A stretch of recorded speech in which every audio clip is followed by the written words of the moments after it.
I was working as a psychiatric nurse in a psychiatric hospital in southern England when I first encountered a patient attempting to kill himself. I remember vividly his sheer despair and sense of utter hopelessness. That was, and I know it's hard to believe, over 30 years ago. But it's an experience that's very much stayed with me.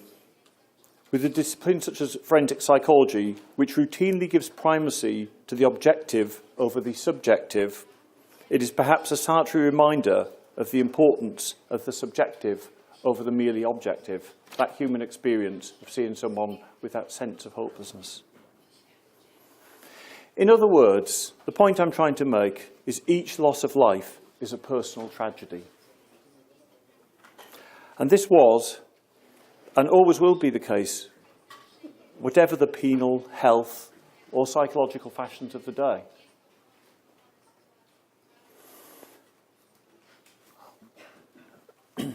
This is just an overview of my presentation for today. All behaviour takes place in the context. In this talk, I'm going to start by setting out some of the context germane to a better understanding of prisoner suicide.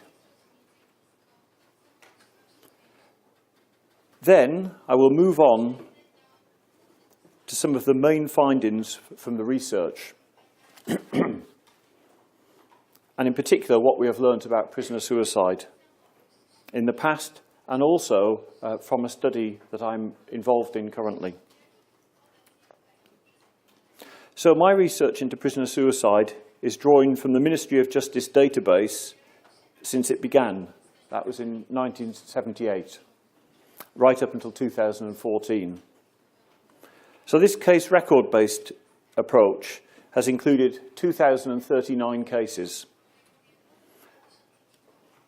As such, it represents the single most comprehensive study of such cases to date that I'm aware of, either nationally or internationally.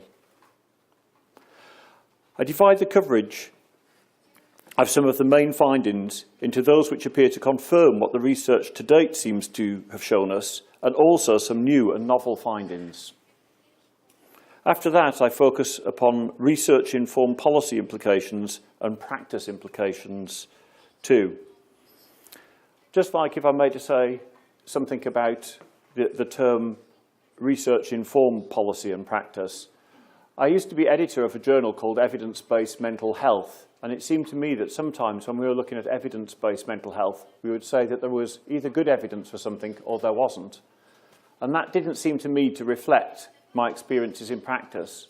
Rather, it seemed to me that there were different degrees of evidence for different things at different times, which applied to different people in different ways. So I think it's always important to have the role of a clinician to make decisions which are informed rather than driven by the research.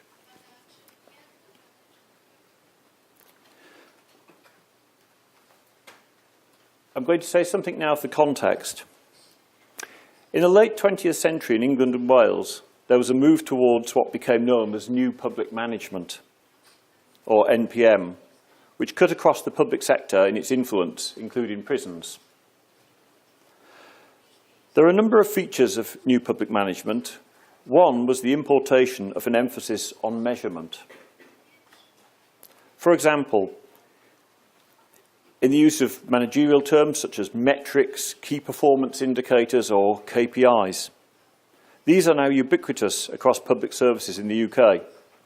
And this is a very tricky area for policymakers in terms of suicides. So, for example, politically, it would be untenable to have a target for suicides. It would be as if we were aiming at a certain number of deaths.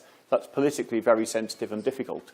That said, given what we know and what I will cover in this presentation, we can make quite clear predictions about the likely levels and rates of suicide in prisons based upon, as I'll come on to, prisoner characteristics and also prison characteristics too. But you will understand, I'm sure, the political sensitivities of having a target for suicide. That said, in terms of measurement for suicide, other methods that have been looked at are rates of attempted suicide. That can be difficult to measure.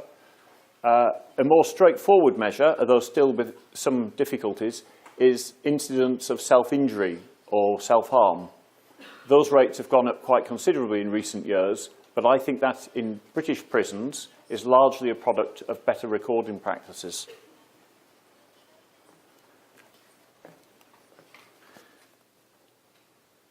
So, concurrent with this growth in new public management and its influence, there's also been a growth, as I said, of evidence-based practice, a focus on the evidence, which seems to me to be a good thing. But these have been the conditions of the growth of, for example, structured interventions in prisons, the inclusion of areas of work captured within this managerialist framework as key performance indicators become the political goal of the day of those who want to embed interventions in prisons. A series of, in truth, experimental psychological interventions were introduced and taken to large scale. I believe Emma Palmer will be referring to some of the interventions, because these are particularly on risk of reoffending. I won't be talking about risk of reoffending today, but I understand that Emma will be tomorrow. So, the received orthodoxy seemed implicitly to be that the public were a group needing protection from the prisoner. I do not need to tell an audience such as this what a simplistic distinction this was, particularly in view of the high rates of victimhood amongst prisoners. And sometimes it's easy for us to forget in the UK that prisoners are citizens too, with rights as citizens. Again, in practice in the area of suicide, it can be difficult when faced as a practitioner with someone who is violent, possibly aggressive, but to see them as vulnerable at the same time. Often we have constructs such as mad, bad, good, and so on. But people are more complex than that. And as we'll see from some of the data, those prisoners who are more likely to be violent are probably, on average, more likely to be suicidal too. As was mentioned earlier on, I oversaw the growth of psychological services in prisons in England and Wales, taking the staffing levels from about 400 in 2000 to over 1,000 in 2005. One of the things I tried to do was to get a greater range of applied psychologists working in prisons. So not just forensic psychologists focusing on risk of reoffending, but clinical psychologists focusing on mental health issues, educational psychologists focusing on educational issues, health psychologists too. Because prisoners, although much is written about prisoners and the mental health, the rates of mental health difficulties of prisoners, less is written about the physical health problems that prisoners have in comparison with general populations. And there's some quite significant deficits. In fact, the only positive that prisoners have compared to the general public in terms of a physical health measure is on body mass index, BMI. So on smoking and other health indicators that are much worse than the general population in the UK. So it seemed to me it was important to get a good range of psychologists in, recognising that prisoners as individuals have a range of needs.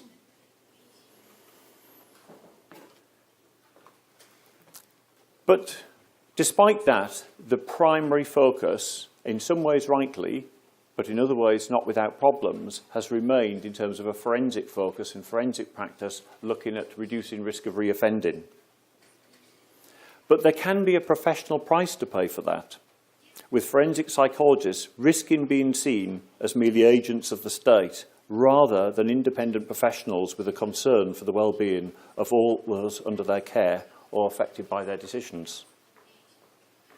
In the UK, some of these concerns are reflected in some of the user community press, such as Inside Time and other prisoner outlets.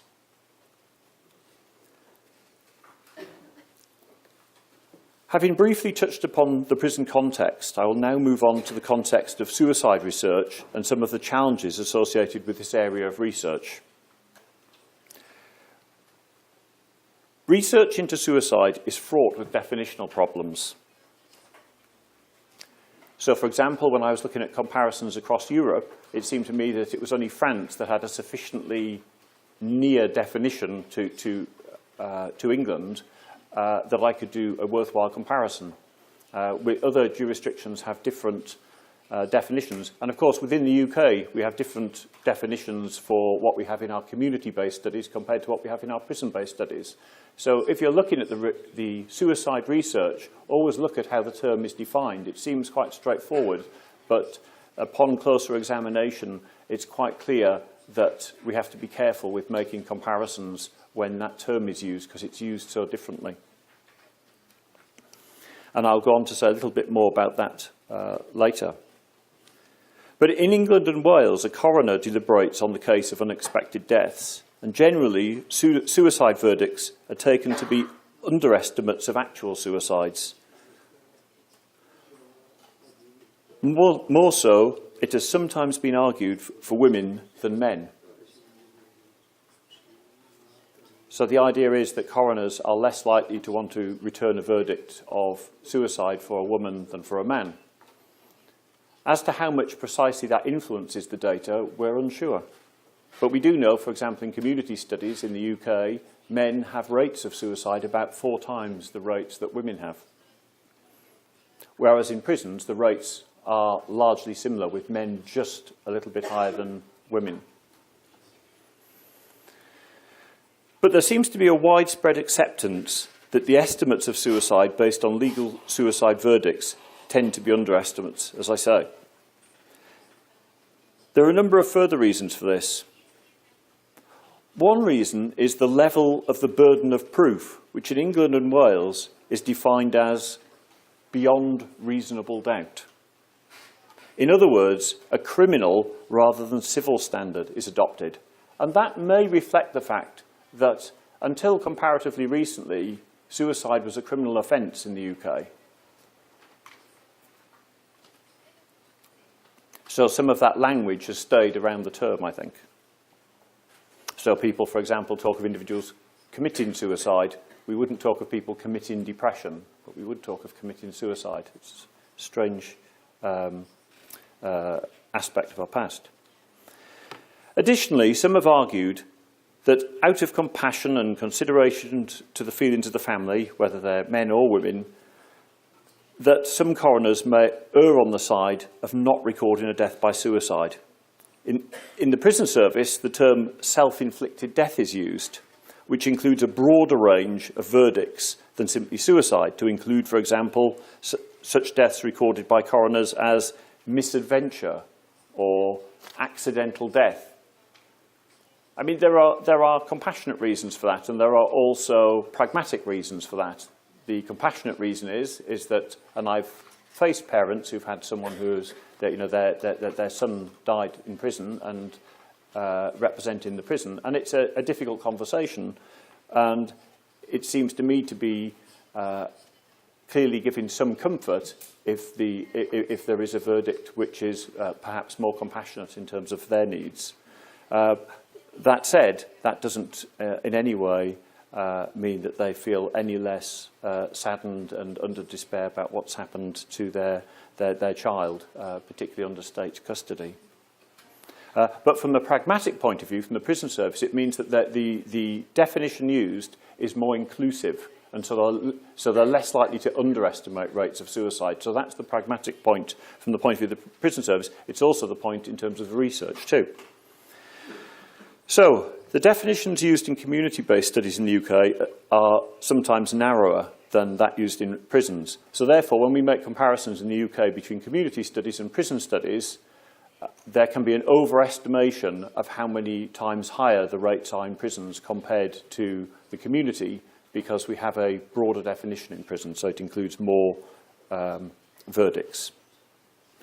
So we have to be very cautious around assertions about comparisons between the two.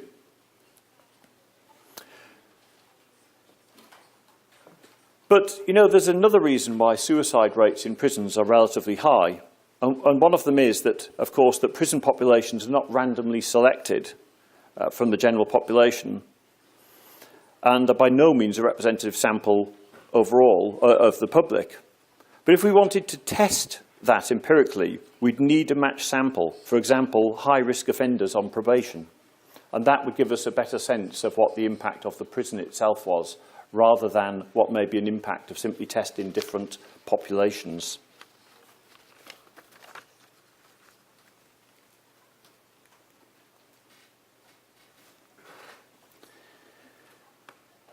Having briefly covered some of the definitional and related issues with regard to suicide, I'll now move on to say something further about the current context of prisons. There are around 121 prisons in England and Wales, 14 of which are private prisons. Out of the 107 public sector prisons, 4 are currently out of use. Additionally, some of the services in public sector prisons are provided by the private sector. At present, budgets are being reduced, with staff exhorted to do more with less. Some have cited staff cuts as at least a contributory factor to a recent apparent rise in suicide rates. We have around 88,000 prisoners in prisons in England and Wales.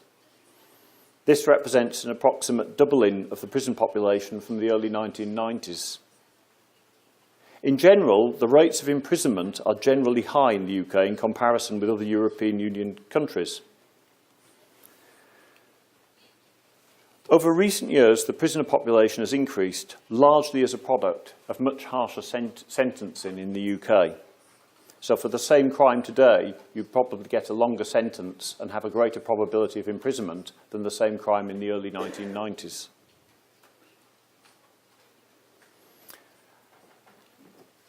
And again, if I may, I'll mention this general issue of the problem of comparisons, whether it is across countries or within prisons. It's a really important question in the suicide research about where we do our comparisons. So I mentioned earlier about men having a rate of suicide about 4 times the rate of women in the community, and whereas in prisons, men have just a slightly higher rate of suicide. Now that seems to me that could show that we need to particularly focus on women prisoners in the sense that it seems that there could be a differential impact of imprisonment upon women to men, because that difference, if we do the comparison looking across from outside, seems to me to reveal that. However, if we were just to look at, as is the tradition in suicide research in prisons, the comparison within the prison, we'd simply say that men had a slightly higher level than women, and it wouldn't really be quite so clear that that was problematic in the same way. So in sum, I've sketched out the context and we'll now move on to some of the data from the research. The issues addressed by much of the research have included questions such as, what do we know about suicidal prisoners? There have been a number of related questions or hypotheses. For example, are remand prisoners at a higher risk of suicide than sentenced prisoners? So a remand prisoner is someone who is waiting to go to court but is held in prison, but they may be released at any point in time because they may be found not guilty. A sentenced prisoner knows they've been sentenced. So are young prisoners at more risk of suicide than older prisoners? That was a question for us with the Harris Review that was mentioned in the introduction earlier on. The Harris Review looked at deaths in custody in prison custody of 18 to 24-year-olds. We found actually 18 to 24-year-olds were on average at a lower risk than older prisoners. But nonetheless, it's a question that's been asked, and it's asked, I think, for 2 reasons. One is that there's the empirical issue about whether or not younger people are at a higher risk, but there's also the ethical issue. If they're younger people, they're seen as vulnerable adults in the sense that developmentally, although in legal terms they're an adult, developmentally there are concerns that emotionally people are not necessarily as developed as one might hope in that age bracket.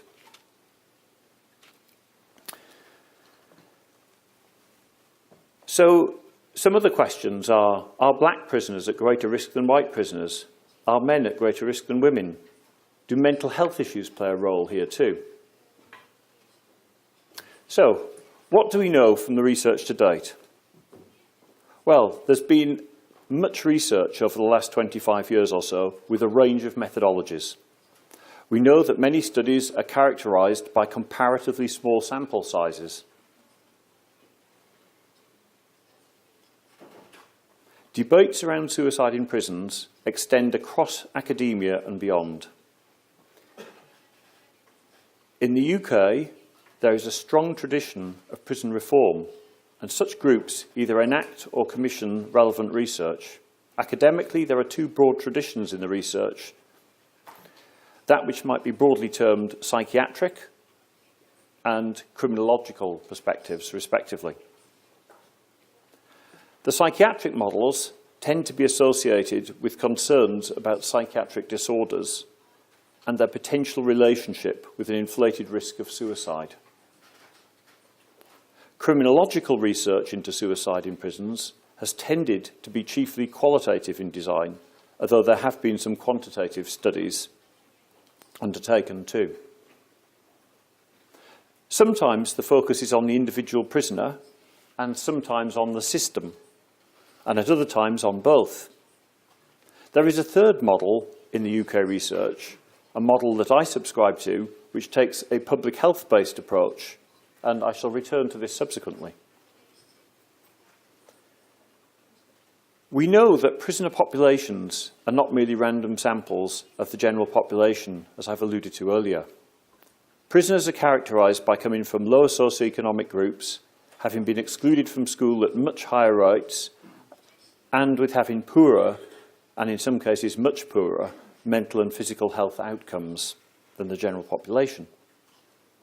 This has implications for not just the prisoners themselves and their families, but also for the conduct of research in this challenging area. The idea why that must have been true was because people said, oh, anyone who's held on remand will be feeling anxious because they're about to be sentenced, and they'll be worried about getting sentenced. And I thought about this myself, and I thought, well, if I was in prison on remand, I'd have the hope I'd be getting off. Whereas if I was sentenced, I'd think, oh no, I'm in prison for a long time. So I'm only saying that to say that, you know, different people, individuals, respond differently to the same information. And it's very easy when we have a research finding to find a justification for it afterwards because we want to believe it. So another robust finding from the research is in the area of offence type, as an indicant of those who are statistically more likely to take their own lives. I mentioned the case earlier on of a violent prisoner who's potentially vulnerable too, and violence and vulnerability can go together. But from a practitioner perspective, it's very difficult in that moment in working with the prisoner to keep that sense of clarity. So those convicted or indeed on remand for violent offences are at an inflated risk of completed suicide. And the same is true for sex offenders too. Black prisoners are underrepresented when compared with white prisoners in the suicide figures. And this is interesting because when I first looked at this in the 1990s, I thought that black prisoners were going to be overrepresented in the figures because I had, again, I'm just like anyone else, I'm driven by my own beliefs about this. I thought that prisons were, you know, quite racist institutions. The Director General of the day was saying that the prison service in England and Wales was institutionally racist, and I thought black prisoners would have a worse time, and therefore, you can see the line of thinking, they'd feel more hopeless, they'd feel down, and more likely perhaps to complete suicide. And I had to find, you know, that when I looked at the data, and I rechecked this data because I didn't believe it at first, I found that again, you know, as I said, I was so attached to my belief that this must be the case. But the data is very clear that white prisoners are at quite a significantly higher risk than black prisoners in the UK, and indeed from some North American studies. So, you know, so I mentioned that point because we can all be driven by our beliefs, wanting to see things or thinking that we know things that we don't necessarily. So it's been an interesting journey for me. But it has been argued that this may be due to institutionally racist practices of the courts, resulting in the incarceration of black prisoners for less serious crimes in comparison with white prisoners. Thus, it is argued that black prisoners may show fewer of the risk factors for suicide on average than their white counterparts. So the idea is that because there's a very high correlation between mental health problems and criminality, that if someone has to be less criminal to be put in a prison, that could be an explanation. It may not be. I mean, we can discuss it, but it could be that that is why there is a lower risk of suicide because there's lower on average levels of criminality, and therefore, because of that correlation, lower on average mental health issues. That's a hypothesis, but it's just one I put out there to share with you. Another striking feature from the research is that there are no meaningfully effective screening tools, and we'd not expect there to be, given what we know about suicide in prisons. This is because those individuals who go to prison tend, as mentioned earlier, to be socially disadvantaged, such that they bring with them increased propensities to suicide. Also, moods can fluctuate over time. And that can be over a comparatively short period of time too, a matter of hours or minutes. So that limits any screening tool's capacity to help us. Because so many people, when looking at screening tools, one of the part of the logic of a screening tool is that there'll be a factor we'll be able to distinguish between one group from another. But so many of the factors linked to an inflated risk of suicide are factors which most of the prison population have. And that's the logical difficulty in that area, however sophisticated the particular tool.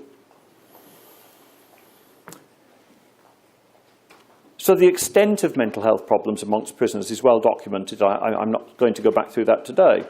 But perhaps the major mental health challenge for most prisoners is not a formally recognised disorder, but rather associated with the emotional challenge of adapting to a new environment with few social contacts, especially when first moving into prison. So in short, there is a base rate problem in combination with the issue of mood fluctuations over time.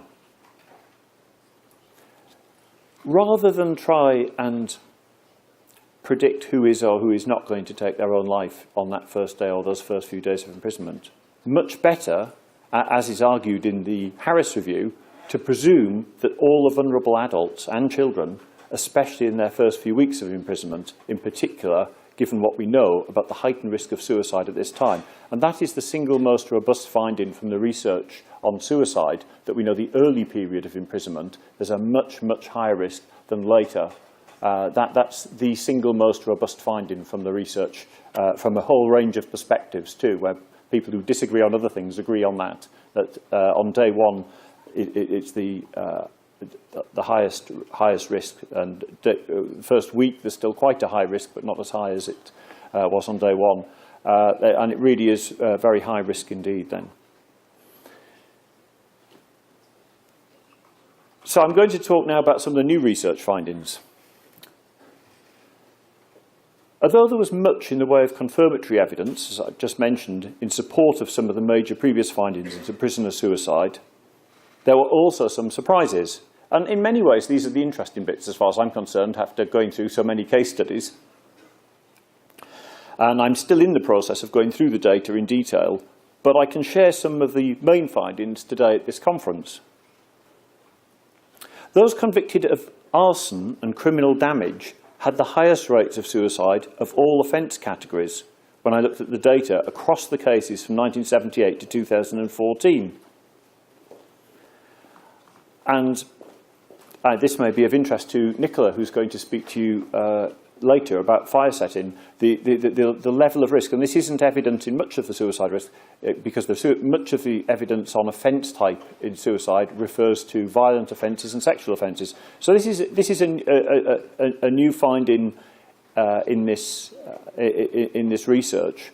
And I was trying to wonder why we hadn't spotted this before, and I think one of the reasons was that there hadn't been a large enough sample size, because although it is true that the convictions for arson and criminal damage are associated with the highest rates of suicide, they're not the highest numbers of suicide, it's rates of suicide. So I think it's because we've got a very large sample we've been able to see this, and where it would be more difficult to see or to judge with a smaller sample. So there's some interesting findings in terms of gender too.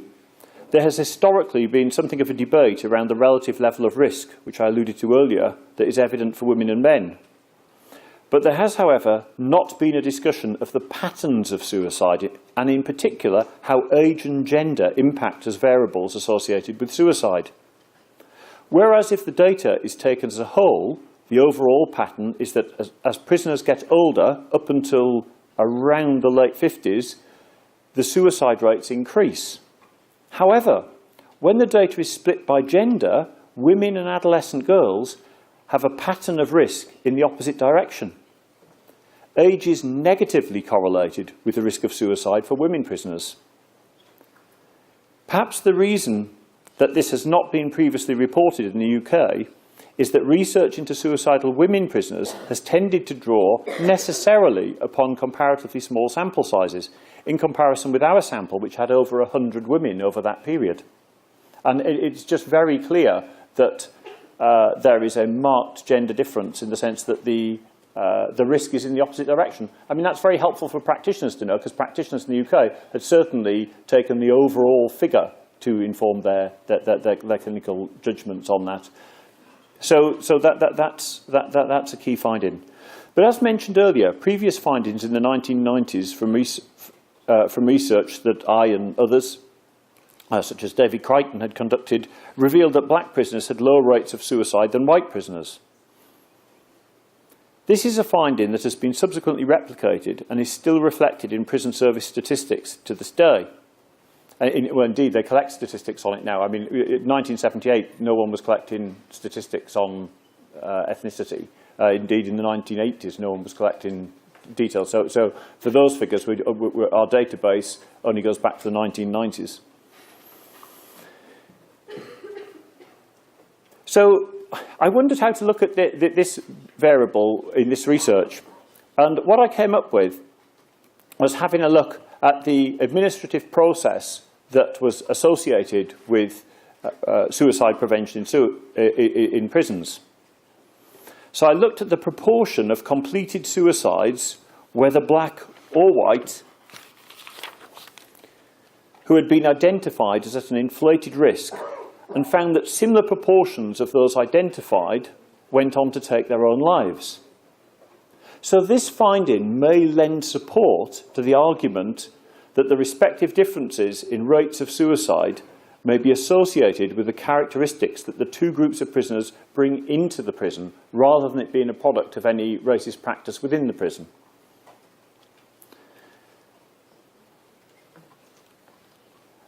Another finding was that over time there appears to be a smaller overall percentage of self-inflicted deaths during the early period of imprisonment than there used to be.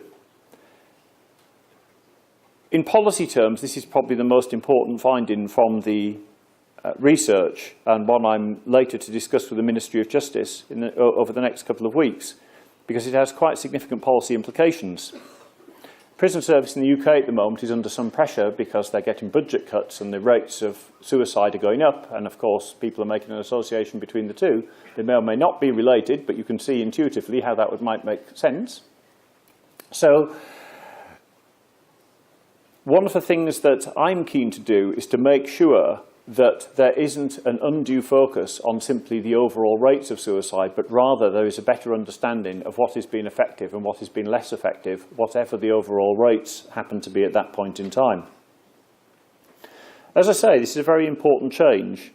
So the change is that in percentage terms, fewer people are killing themselves earlier on in their sentence than used to be. Although it is still true that proportionately more kill themselves in that time, that is much, much less pronounced than it used to be. It used to be very highly pronounced, with 10% of those taking their own lives, whoever take their own lives, doing so within the first 24 hours, 25% within the first week. Those figures are now reduced quite markedly. But as I say, it still is a period of risk. But I think prison service staff should be congratulated for their achievements on this aspect of suicide prevention, with a policy shift which resulted in comparatively more resources going to what are called local prisons in England and Wales. And I mentioned local prisons are often the first prisons that those sentence or on remand are located in. So in comparison with other prison categories, they're characterised by a high turnover of prisoners. Well, of course, if there's a high turnover of prisoners, there's a high risk, because there's more people being on day one more often. So the risk still continues. If someone moves, it's not just when someone first gets into prison there's a high risk. The high risk is when they move to another prison. The risk starts at about the same level as day one in the next prison. So that is a critical finding, it seems to me, and as I say, I think it's It's a direct product of interventions that started around the turn of this century, around about 2000, which I think have had a very real and tangible impact on reducing suicides in prisons. That said, I think those suicides are the suicides which are most preventable. I think it is much harder to prevent suicides which are further away in time. And I happily discuss that more in discussion if that would be helpful.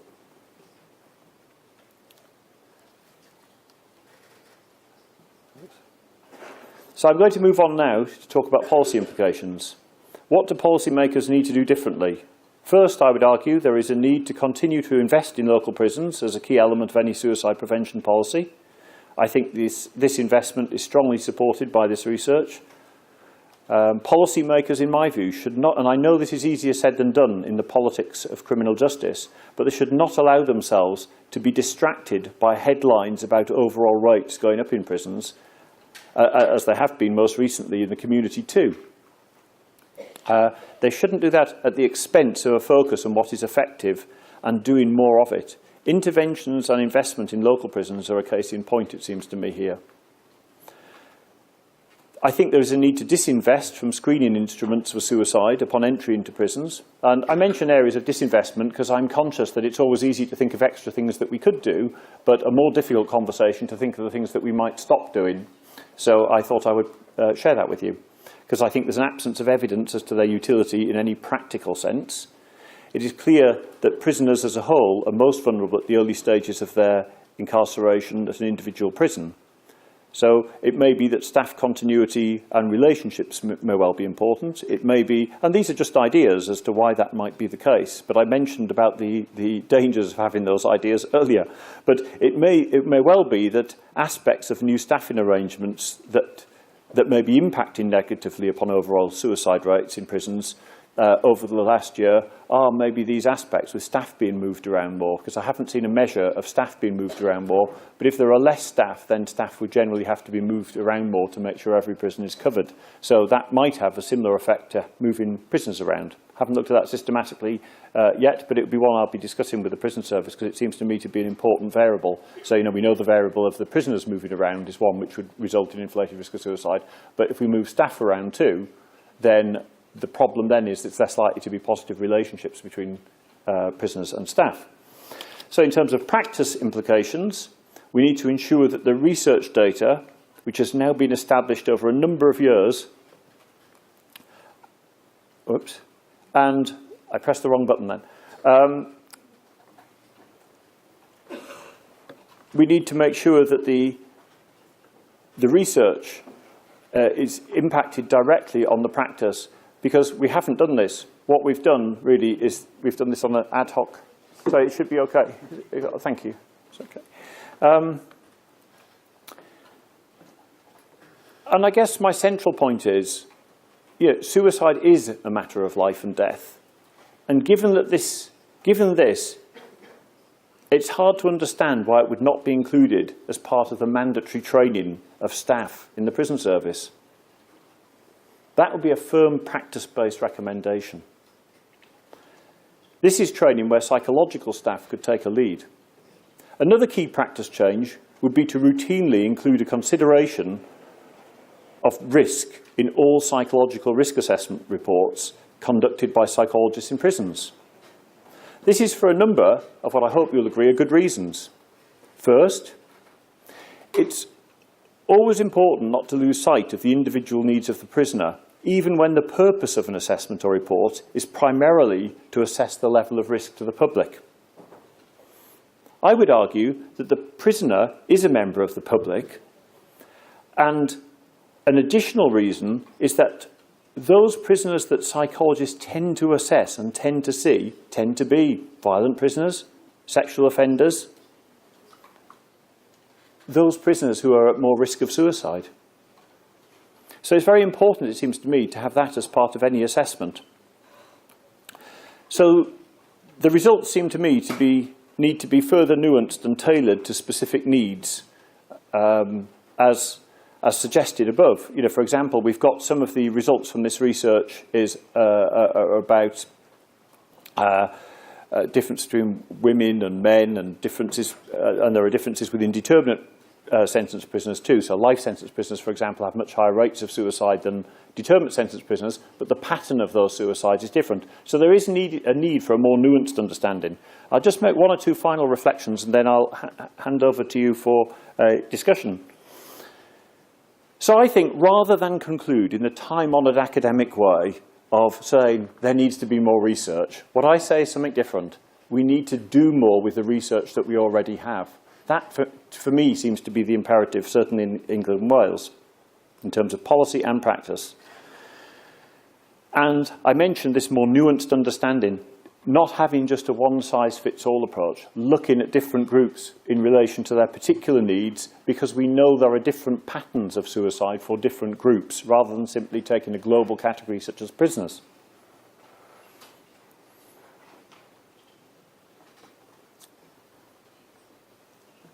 But I'd like, if I may, to finish by thanking you very much for attentively listening, and I'm looking forward to any questions. So thank you very much. Thank you.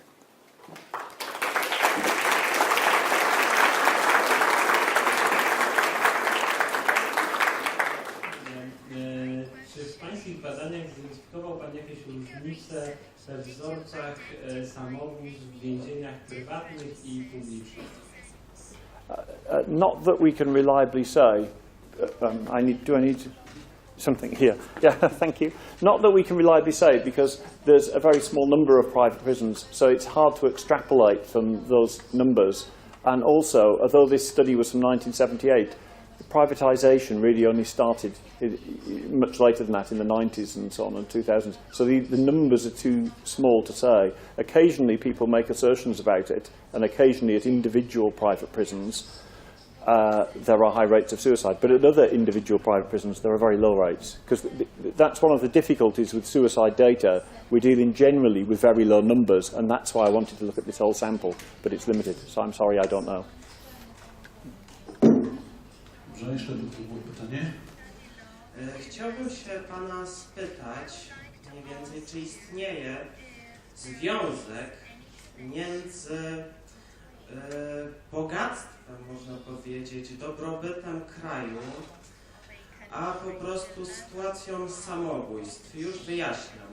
W krajach byłego bloku socjalistycznego często z powodu przeludnień, więzień, aresztów śledczych nie można zaopatrzyć w takie placówki w odpowiedni personel, który mógłby pomagać po prostu osobom osadzonym w problemach właśnie natury psychicznej. To samo, z tego co wiem, dotyczy niektórych krajów Ameryki Łacińskiej, czy Azji, czy Bliskiego Wschodu. Chciałbym się również spytać o sytuację w Zjednoczonym Królestwie właśnie Wielkiej Brytanii. Czy po prostu ten problem również na przykład złego zarządu, czy niedostosowanie właśnie przez właśnie sprawy ekonomiczne do potrzeb osadzonych występuje? Dziękuję. Well, thank you. And thank you for your kind comments. Yes, I don't have the wide knowledge you do of the international picture that you've described, but I can say something as you ask about the UK situation. And yes, it is true that, for example, people who are unemployed will have much, much higher rates of suicide than those who are not unemployed. And the unemployed are overrepresented in prisons. So if you're unemployed, you're more likely to end up in prison in the UK than if you're employed, on average. If you're unemployed, you're more likely to take your own life than if you're employed. So yes, there is undoubtedly a link with socioeconomic circumstances, and I would guess that there will be links in terms of the level and quality of services provided within prisons. But I can't produce the evidence for you immediately on that now. But that seems to me to be right in terms of all that I've read about it and the evidence that I have looked at. Dobrze. I mamy też komentarz. Ja bym się nie zgodził z kolegą, że nie mamy tutaj, jeśli chodzi o byłe kraje socjalistyczne, osiągnięć związanych z prewencją suicydalną. Bo to nieprawda. Miałem okazję przez 5 lat pracować w zakładach karnych i to było już kilkanaście lat temu. I kwestia tego problemu była nader istotna w szkoleniu służby więziennej. Ale ja chciałbym jeszcze zadać pytanie panu profesorowi, jeśli pan profesor pozwoli. Czy pan profesor w swoich badaniach zaobserwował różnice w sposobie dokonywania samobójstw, jeśli chodzi o wiek osadzonych? Jeśli pan profesor posiada jakieś dane dotyczące sposobu dokonywania samobójstw w zakładach karnych UK, to bym prosił, pan profesor mógł wskazać, jaka najczęstszy sposób dokonywania samobójstw jest tam obecny. With age, there are some differences, yes. Although the data is in general, you know, for women and adolescent girls, they're at a higher risk as they're younger. That's the picture. And with men, it's in the opposite direction. They get a higher risk as they get older. Although once they get over 60 in prisons, because we've got quite an aging prison population now, the risk drops off. So though it's a general truth, there is that exception. But in terms of methods, yeah, with young offenders, they tend to use methods which seem to be associated with higher impulsivity. So, for example, there is a low level of knowledge amongst young offenders about levels of lethality. So it's not uncommon to find a prisoner who will be hanging themselves. Hello? It's not, it's not uncommon to find a prisoner who will be hanging themselves from their bed end, because prisoners often think, young offenders often think they have to hang themselves from a high place for it to work. They don't understand how quickly they will die. And so that may be linked with impulsivity. I wondered that too with the finding about the arson and criminal damage, that they might be offences that some of them will be high impulsivity related. And so it might be a similar psychological process. So I think that's one of the risks, particularly for young offenders. As they get older, I think people deliberate more and think more about what they're going to do.